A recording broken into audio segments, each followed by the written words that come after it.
Vamos juntos a imaginar que estamos allí al pie de la cruz. Vayamos a la escena de la cruz.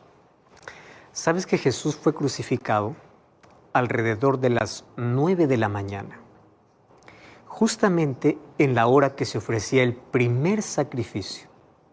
Recuerda que antes de la crucifixión había un sistema de sacrificios. Sacrificio en la mañana y sacrificio en la tarde. El primer sacrificio se realizaba a las 9 de la mañana, donde corderos eran muertos para poder expiar o para poder perdonar a todo el pueblo. Esos corderos que eran muertos representaban a Jesús. Por eso es que Jesús murió o fue clavado exactamente la hora que el primer cordero era muerto, 9 de la mañana. Solo que desde las 9 de la mañana hasta el mediodía dice que el sol brilló, ¿correcto? Pero al mediodía hubo una oscuridad inexplicable que cubrió toda la tierra. Justamente después de Jesús estar 3 horas clavado en la cruz. Ahora, Él habla en 3 ocasiones distintas antes de que la oscuridad caiga sobre la tierra o sobre el Gólgota específicamente. Él habla allí 3 cosas. La primera está en Lucas capítulo 23, versículo 34. Muchos conocen esto como la primera palabra de Jesús allí en la cruz, pero hoy vamos a cambiarle ese título y vamos a colocarle como la primera oración de Jesús. Y esta primera oración en Lucas 23, versículo 34, dice así: y Jesús decía, Padre, perdónalos, porque no saben lo que hacen. Y de allí continúa el texto diciendo que sus vestidos fueron repartidos.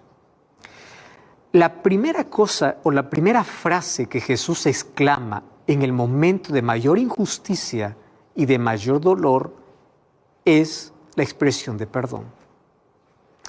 Padre, perdónalos porque no saben lo que hacen. Si tú creías que el perdón es ofrecido a quien lo merece, Jesús aquí me enseña que el perdón es ofrecido a quien no merece. El perdón es un regalo de Dios, inmerecido. Y de la manera como Dios nos perdona, nosotros tenemos que aprender a perdonar. El perdón no es un premio a alguien, no es la recompensa por lo que hiciste. El perdón es el perfume del cielo dado a aquellos que solamente te echan basura. Ahora es interesante que Jesús aquí ora por aquellos que lo están maltratando. Mira qué interesante.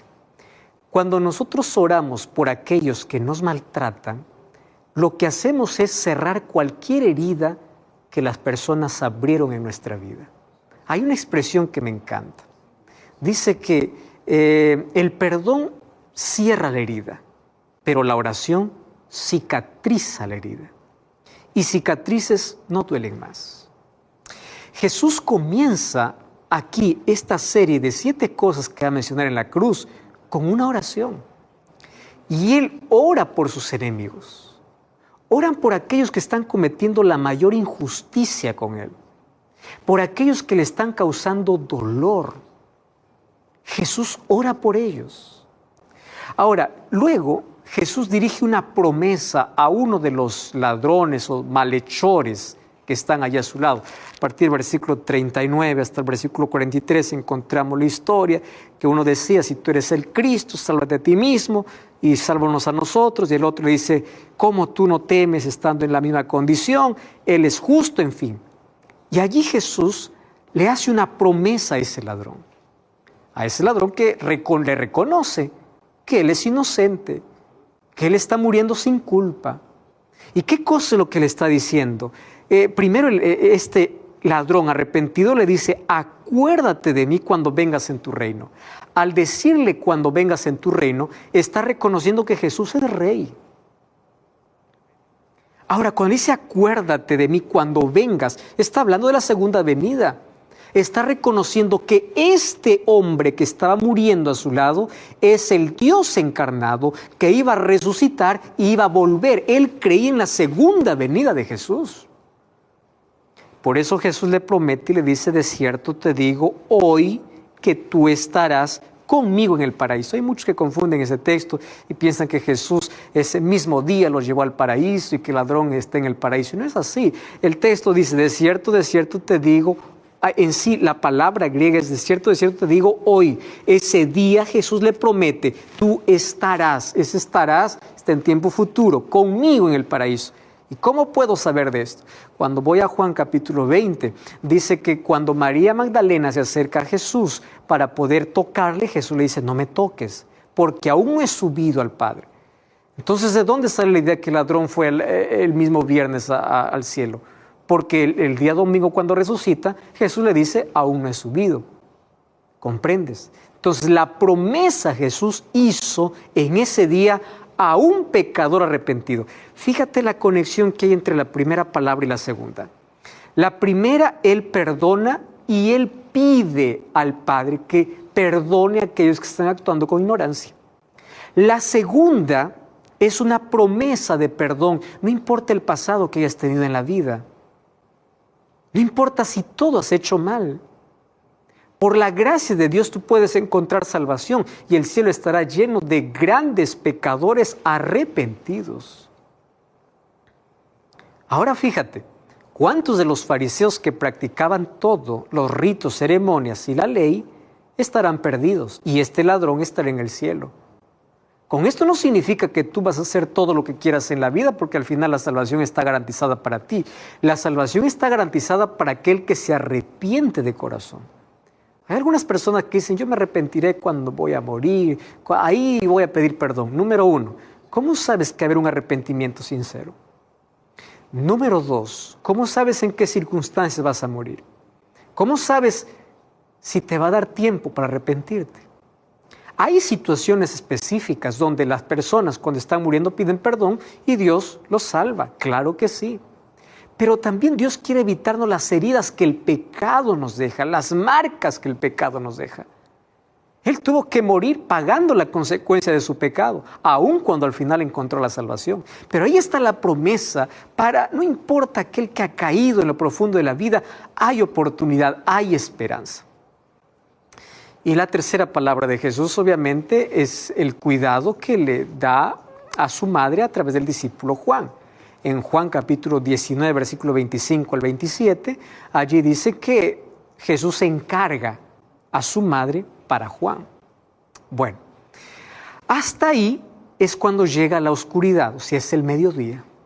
Y es interesante, cuando el sol se oculta o una nube oculta la luz del sol, y hay oscuridad sobre la tierra, Jesús guarda silencio durante 3 horas. Ojo, fue crucificado a las 9 de la mañana. Hasta las 12, Él mencionó 3 palabras. Al mediodía hubo tinieblas sobre la tierra.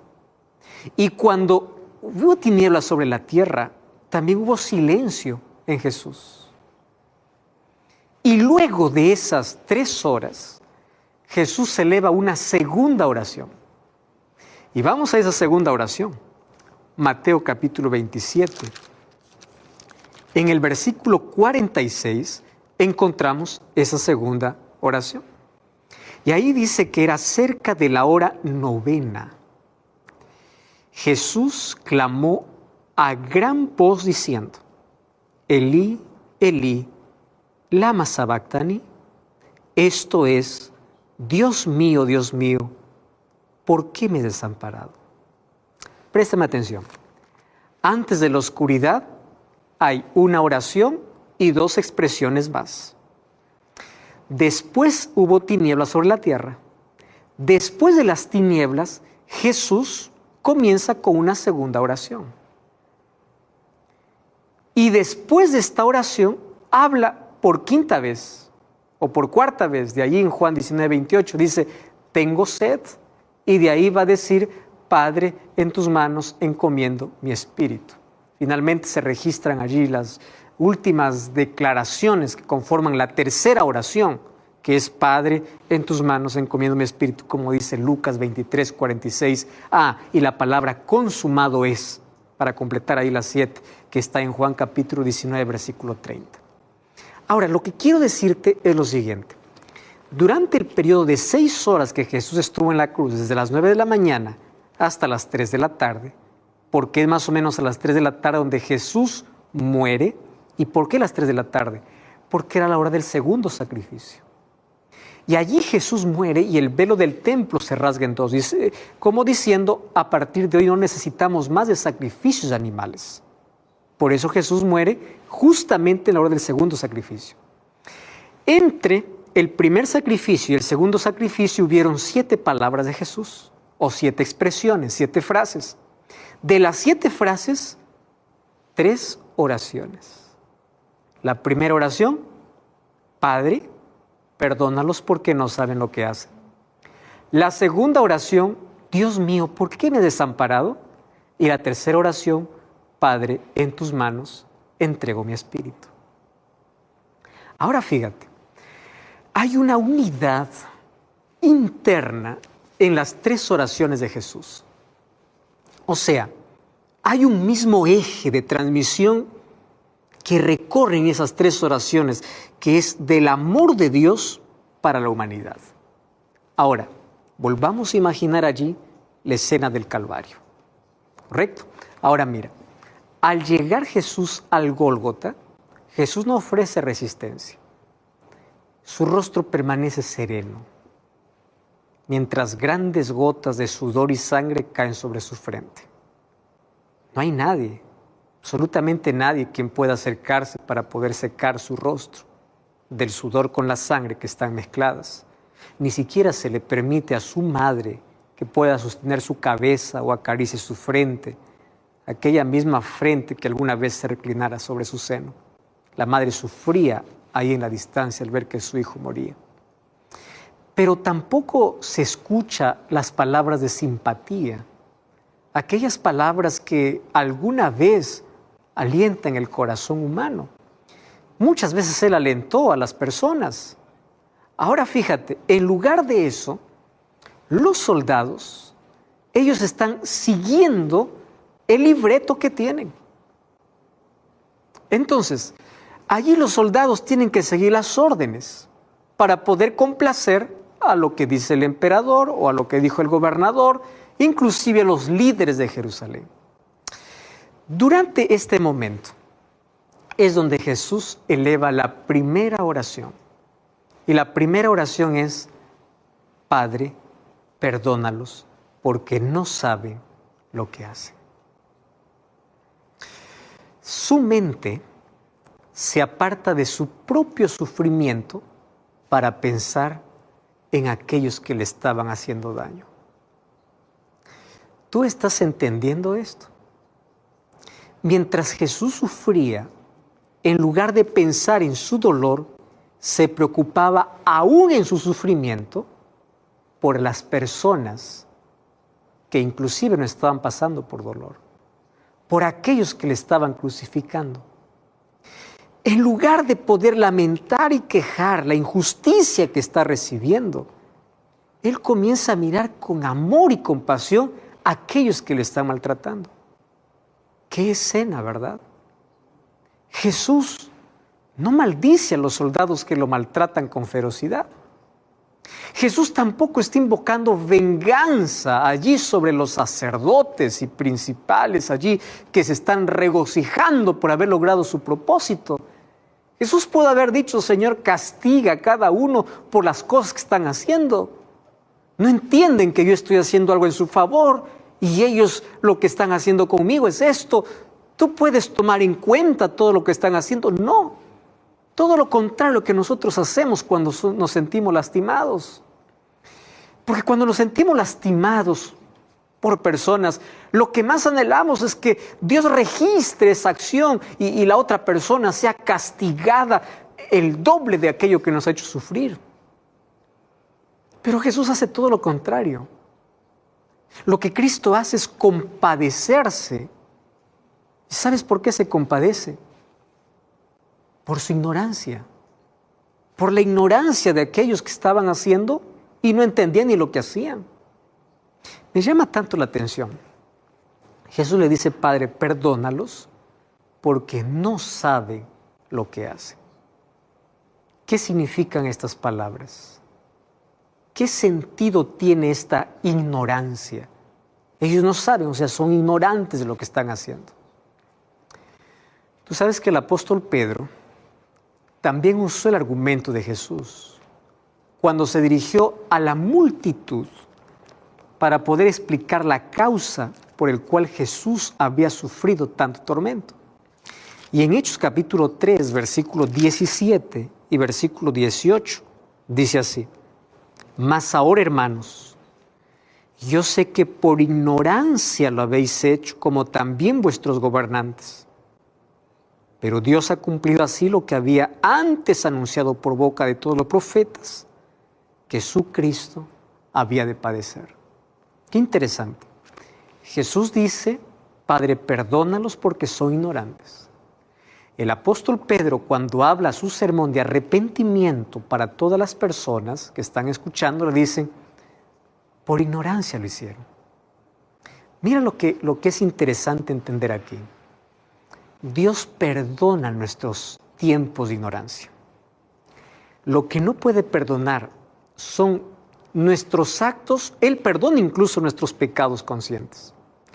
El problema acontece cuando nosotros conocemos y tenemos la luz, sabemos lo que tenemos que hacer, no somos más ignorantes y rechazamos la luz y persistimos en la oscuridad. El libro de Juan capítulo 3, Jesús cuando explica a Nicodemo le dice, la condenación vino al mundo porque esta gente amó más las tinieblas que la luz, despreciaron la luz. Por ignorancia ellos están haciendo lo que están haciendo porque no entienden. Pero hoy todavía habrán personas ignorantes. Hay tantas personas que hoy dicen ser ignorantes pero tienen todo el conocimiento. Claro. Porque la tecnología se ha encargado de poder llevar el mensaje a cada persona. Tú has tenido contacto con algún libro, con la Biblia, con tu familia que es cristiana. O sea, ya aquella ignorancia pasó. Ahora, una de las cosas que quiero que tú entiendas es que Dios puede perdonar cualquier pecado, pero no todas las excusas. Las excusas nos impiden recibir el perdón de Dios. Porque Dios quiere traernos su luz, quiere sacarnos de la ignorancia, quiere sacarnos de las tinieblas y tú te resistes y dices, no quiero. Entonces cuando uno resiste a la luz, persiste en la ignorancia, ahí entra un problema grave. Ahora, ¿cuán profundo es el abismo entre Dios y los hombres? La ignorancia que remite a nuestra condición humana. Y aquí viene un asunto interesante, mira bien. Nosotros jamás buscaríamos a Dios si no fuera porque Dios nos buscó primero. Jamás elevaríamos una oración si antes primero no escucháramos su voz. Jamás nosotros la amaríamos sin antes sentir primero su amor en nuestro corazón. O sea, todo lo que nosotros hacemos es respuesta a lo que Dios hace, porque nosotros vivimos en ignorancia. Y cuando Dios nos saca de la ignorancia, comienza una respuesta humana. La buena noticia es la siguiente. Jesús acepta nuestra ignorancia, ¿correcto? Pero Él no nos quiere dejar en la ignorancia. Él quiere sacarnos de allí. Él quiere sacarnos del pozo, de la ignorancia, de la muerte. Por eso es que Él se convierte en nuestro perfecto sustituto. Él es el puente entre Dios y nuestra ignorancia, entre la luz y la oscuridad. Él es aquel que une el abismo entre la vida y la muerte. Y sus palabras de compasión por la ignorancia, esa ignorancia profunda en la cual se halla la condición humana, ahí estallan en un grito de plegaria intercesora, de oración, diciendo, Padre, perdónalos. No saben lo que hacen, pero yo los voy a sacar de esa ignorancia. Y si ellos no quieren responder, un día van a dar cuenta por la respuesta que no dieron, pero ahora perdónalos porque no saben lo que están haciendo. Y la primera oración de Jesús es la base para la segunda oración de Jesús. Mira lo que sucede. Jesús no solamente tiene el deseo de interceder por los pecadores allí, pidiéndole al Padre que los perdone, sino que también tiene el poder de introducirse en las tinieblas del abandono de Dios para recuperarse o para sentir lo que el ser humano siente. Él sintió como todo ser humano. Y es por eso que Él llevó cautiva la muerte. Él venció. ¿Y por qué venció a la muerte? Bueno, para darnos la victoria y la esperanza de salvación. O sea, Jesús se introdujo en las tinieblas del abandono de Dios como hombre y allí conquistó la muerte. De esas tinieblas emerge la segunda oración. Dios mío, ¿por qué me has desamparado? ¿Y cuál es la paradoja del abandono del Padre al Hijo? ¿Cómo nosotros podemos entender esta paradoja que existe entre, acaso Dios lo abandonó a Jesús? ¿Acaso Jesús fue abandonado por el Padre? Fíjate lo que sucede. Mateo registra el silencio y la oscuridad por lo menos por 3 horas, desde el mediodía hasta las 3 de la tarde. Ahora, nosotros no sabemos qué cosa es lo que sucedió debajo de ese velo de tinieblas. Lo que sabemos es que la oscuridad veló la agonía ante los ojos de la humanidad por toda aquella crueldad humana que habían hecho con Jesús. El Padre cubrió los cielos en señal de luto. Ahora imagina la escena. Jesús está casi muerto. Y allí cuando de pronto un clamor con un quejido rompe el silencio de aquella noche oscura, de aquella espesa oscuridad. Y las palabras son insuficientes para poder ilustrar esa paradójica emoción. Esa paradójica emoción que está ahí entre la confianza y la sensación de abandono. Porque Jesús siente que el Padre lo ha dejado. Pero Él se aferra a Él. Y ahí está la paradoja, ¿verdad? Porque nosotros cuando sentimos que Dios nos deja, abandonamos a Dios. Eso es nuestra naturaleza humana. Personas que dan la espalda a Dios y dicen, yo siento que Dios me abandonó, yo siento que Dios me dejó, y abandonan su fe. Jesús también tuvo ese sentimiento de soledad, esa angustia profunda de también sentir el abandono del Padre. Pero en lugar de abandonar al Padre, se aferra al Padre. ¿Cómo se llama eso? Fe. Y su fe ahí como hombre, no como Dios, sino como hombre, alcanza su clímax en esa hora suprema, cuando allí está cargado de una misteriosa carga del pecado y siente el abandono del Padre. Por eso es que él logra exclamar en agonía, Dios mío. ¿Entiende la relación? Dios mío, él se sigue aferrando. Yo no entiendo lo que está pasando, pero tú sigues siendo Dios, tú sigues teniendo el control. Aun cuando no te sienta, tú eres mío, tú eres mi Dios, yo me aferro a ti. Y esta es la paradoja de la oración de Jesús. Jesús siente el abandono, pero Él se aferra al Padre, porque sabe que aunque Él sienta, Él tiene que seguir creyendo que el Padre nunca lo abandonó. Eso es lo que necesitamos aprender. Porque a menudo los seres humanos confiamos más en nuestros sentimientos y abandonamos la fe. Hay personas que dicen, yo siento. Jesús mismo sintió. El asunto es entre nuestros sentimientos y nuestra confianza. ¿Qué cosa es lo que tiene que sobresalir? Nuestra confianza en Dios. La vida cristiana no es una vida de sentimientos, es una vida de fe. El justo por la fe vivirá. Es continuar en la vida, aun cuando no tengo todas las respuestas. Es avanzar, es confiar, aun cuando no lo entienda todo. Es continuar sabiendo que Dios está al control de todo, aun cuando no entienda lo que sucede. Es aferrarme a Él en la hora de más densa oscuridad, aun cuando solamente escuche silencio, cuando quiere escuchar respuestas. Es decir, Dios mío, tú sigues siendo mi Dios, aun cuando mis sentimientos digan que estoy abandonado, yo sigo creyendo que tú estás. En esa hora terrible, Jesús lleva en su propia conciencia el máximo castigo, que es la separación de Dios, que es la muerte definitiva o la segunda muerte, como dice Apocalipsis 26. Te voy a explicar por qué.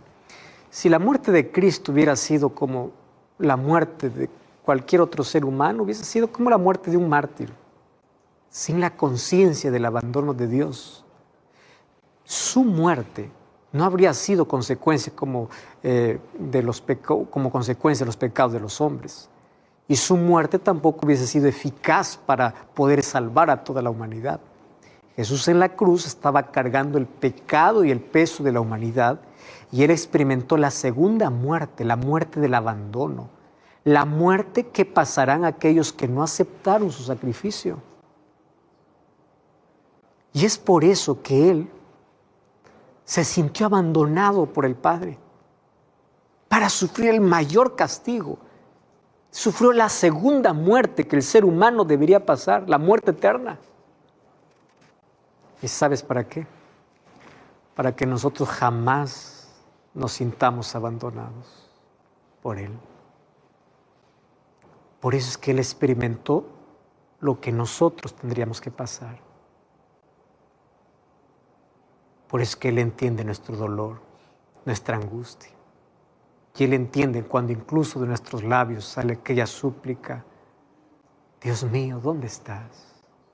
¿Por qué permites esto? Y luego viene la tercera declaración, que es la última oración de Jesús en la cruz. Padre, en tus manos encomiendo mi espíritu.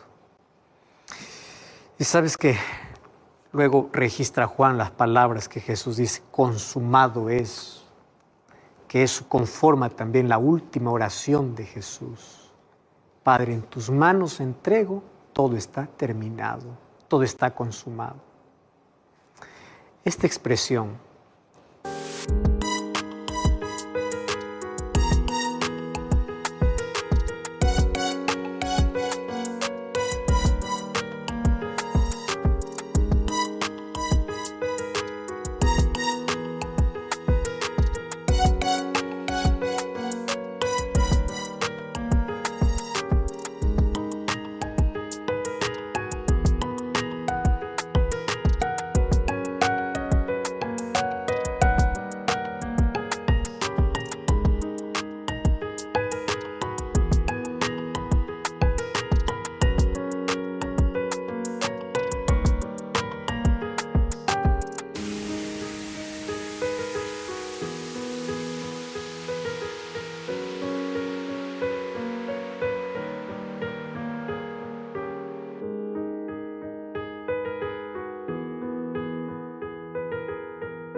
revela que su muerte fue una elección.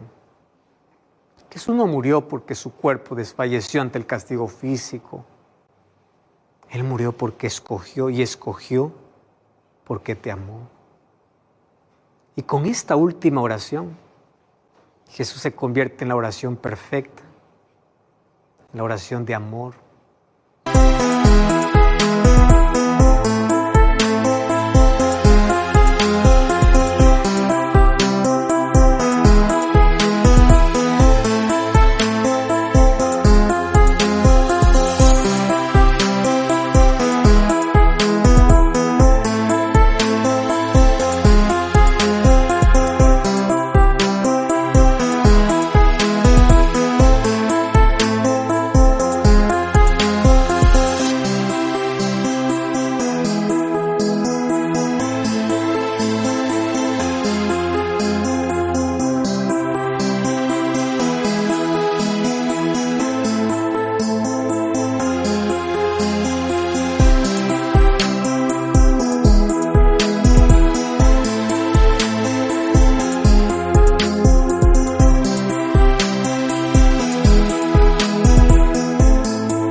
el amor consumado en la cruz, pero también en ese constante llamamiento divino a nuestro corazón para que su sacrificio no sea en vano.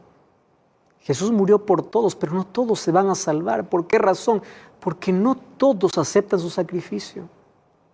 En ese sentido, todo el plan de salvación es la oración de Dios por el hombre a lo largo de la historia para que el ser humano acepte su amor.